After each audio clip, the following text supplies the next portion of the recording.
Hi everyone, welcome to Take My Life. In today's video, I'm going to show you how to create group on WeChat. So let's jump right in.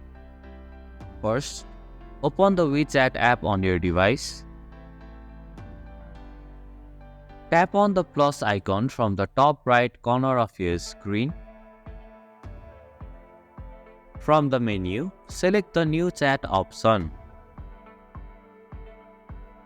To create a group, you need to select more than one contact. Scroll through your contacts and tap on the names of the people you want to include in your group. Make sure you select everyone you want to add.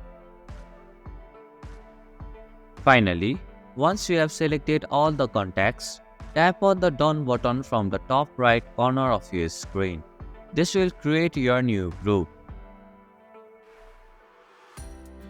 And that's it. This is how you can create a group on WeChat. Thank you for watching Take My Life. I hope this video was helpful. If it was, then hit the like button and comment down if you have any questions or feedback. Also, if you are new to our channel, please subscribe and hit the bell icon so that you won't miss our upcoming videos.